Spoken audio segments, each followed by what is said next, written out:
Assalamualaikum warahmatullahi wabarakatuh. Salam sejahtera untuk kita semua. Apa kabarnya rekan-rekan mahasiswa-mahasiswi Universitas Dian Nusantara? Kita berjumpa kembali di mata kuliah Bisnis Internasional di pertemuan ke-13. Tidak terasa kita sudah memasuki pertemuan yang ke-13. Mudah-mudahan Allah Subhanahu wa taala, Tuhan yang Maha Esa, memberikan kita keberkahan kesehatan sehingga kita bisa menyelesaikan mata kuliah ini dengan sukses dan lancar. Rekan-rekan semuanya, sebelum kita memulai proses belajar mengajar ini, alangkah baiknya sama-sama kita berdoa agar proses belajar mengajar ini berjalan dengan sukses dan lancar. Berdoa menurut keyakinan dan kepercayaan masing-masing. Berdoa dimulai.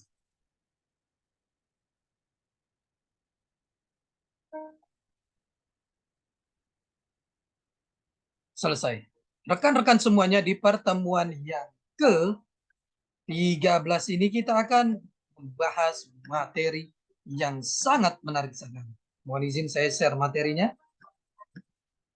Di pertemuan ke-13 ini kita akan membahas materi mengenai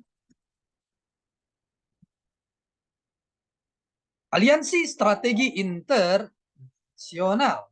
Ini materi yang sangat menarik sekali. Aliansi strategi adalah hubungan formal antara dua pihak, antara dua atau lebih kelompok untuk mencapai satu tujuan yang disepakati bersama, ataupun memenuhi bisnis kritis tertentu yang dibutuhkan masing-masing organisasi secara independen. Strategi aliansi ini dilakukan di antara perusahaan yang berbeda dalam berbagai bidang keahlian sebagai aliansi yang saling menguntungkan, dan pengembangan peluang bisnis dalam bisnis internasional tidak selamanya mengalami kemudahan dan dalam mengembangkan perusahaan. Hal ini mengartikan bahwa berbisnis memerlukan strategi untuk meningkatkan perdagangan internasional dengan menggunakan teknologi serta pengembangan yang ada di era globalisasi saat ini. Ruang lingkup aliansi. Sebelum korporasi melakukan aliansi strategi dengan rekanan, secara internal korporasi harus melakukan beberapa persiapan.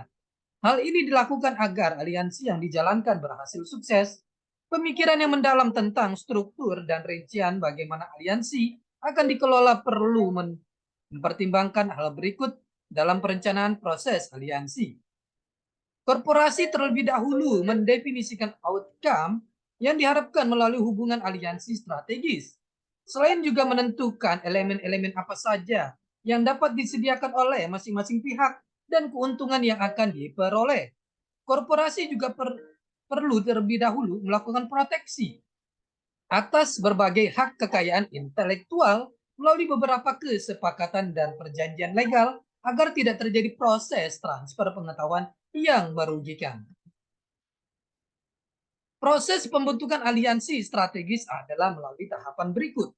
A. Pengembangan strategi. B. Penilaian rekanan. C. Negosiasi kontrak. D. Operasionalisasi aliansi. E. Pemutusan aliansi. 4 tipe aliansi. A. Joint venture adalah aliansi strategis di mana dua atau lebih perusahaan menciptakan perusahaan yang independen dan legal. B. Equity strategic alliance adalah aliansi strategis di mana dua atau lebih perusahaan memiliki presentasi kepemilikan yang dapat berbeda dalam perusahaan yang dibentuk bersama. C. Non-equity strategic alliance adalah aliansi strategis di mana dua atau lebih perusahaan memiliki hubungan kontraktual untuk menggunakan sebagian sumber daya dan kapasitas unik untuk mengembangkan keunggulan bersaing. D. Global Strategic Alliance adalah kerjasama secara partnership antara dua atau lebih perusahaan lintas negara dan lintas industri. Terkadang aliansi ini dibentuk antara korporasi atau beberapa korporasi dengan pemerintah asing.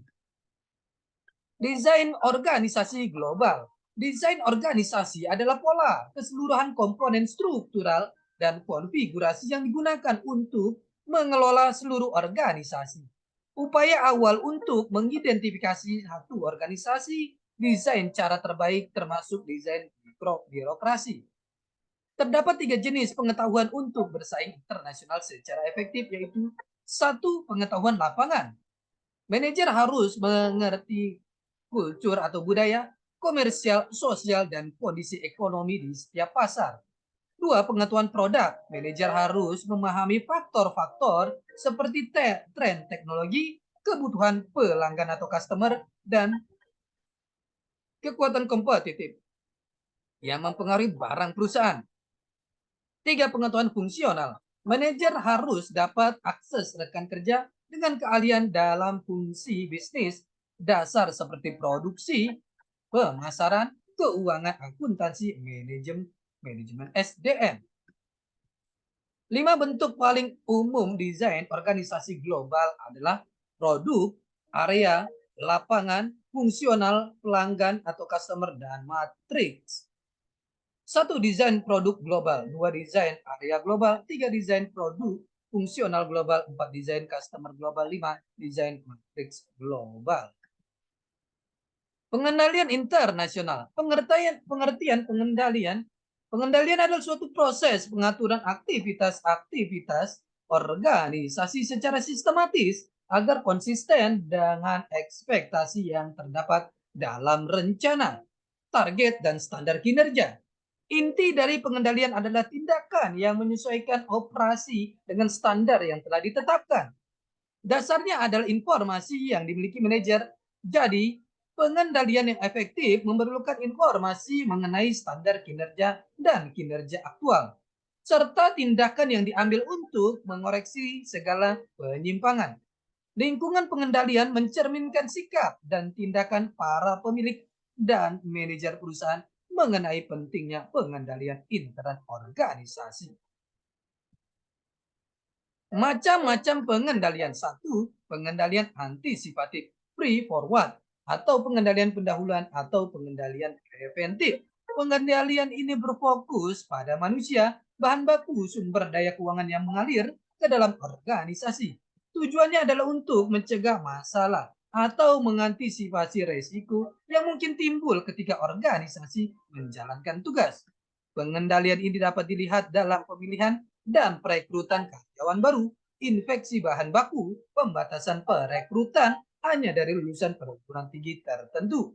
2, pengendalian bersama, current control. Pengendalian dilakukan berbarengan dengan pelaksanaan kegiatan.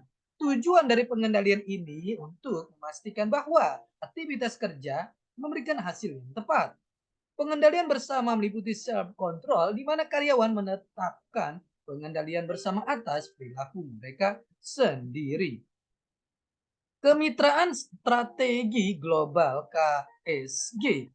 Dua perusahaan atau lebih mengembangkan strategi jangka panjang bersama dengan tujuan mencapai kepemimpinan dunia usaha dengan mengusahakan biaya paling rendah, diferensiasi, dan menciptakan pemosisian berdasarkan variasi.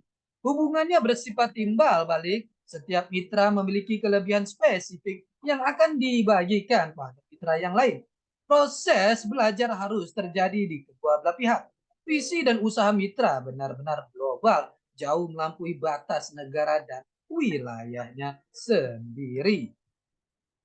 Kemitraan strategi global KSG diperlukan transfer berkelanjutan dari sumber daya antara mitra, berbagai teknologi, dan memadukan sumber daya dianggap suatu norma. Kedua belah pihak harus memahami kekuatan inti mereka dan mampu mempertahankan posisi daya saing serta menciptakan nilai unik bagi pelanggan. Jika bersaing dalam pasar yang tidak termasuk kemitraan, para peserta mempersiapkan identitas nasional dan ideologi. Teori-teori kemitraan strategi global. Market power theory. Perusahaan dapat memperkuat posisinya di pasar melalui strategi kerjasama dengan perusahaan lain. Transaction cost economics, biaya produksi dan transaksi dari suatu kemitraan lebih rendah daripada dilakukan sendiri. Agensi teori KSG bertindak selaku agen di mana perusahaan induk bertujuan untuk meningkatkan aktivitas dan sukses bisnis. Teori-teori kemitraan strategi global. Increasing return theory. Increasing return menyebabkan perusahaan perlu melakukan aliansi untuk menjadi pemain utama dan first mover. Result-based view, KSK, dibentuk untuk menciptakan sekumpulan sumber daya strategis dan sosial yang berfungsi sebagai sumber keunggulan kompetitif. Organizational learning atau knowledge, perusahaan membentuk partnership untuk mengkapitalisasi peluang untuk mendapatkan dan mempelajari kemampuan dan keahlian baru. Perkembangan aliansi strategi. Jumlah kemitraan strategi global (KSG) tumbuh dengan kecepatan 20 sampai dengan 30% sejak pertengahan tahun 1980-an. Tahun 1992 terdapat kira-kira 1.800 kemitraan strategi global. Venture Economy 2084 perusahaan di AS pada tahun 1991 mengadakan kerjasama dengan mitra internasional. Perkembangan aliansi strategi. Mengapa perusahaan memasuki KSG? Roland Smith, ketua British Aerospace. Kemitraan adalah salah satu cara yang paling cepat dan murah untuk mengembangkan strategi global.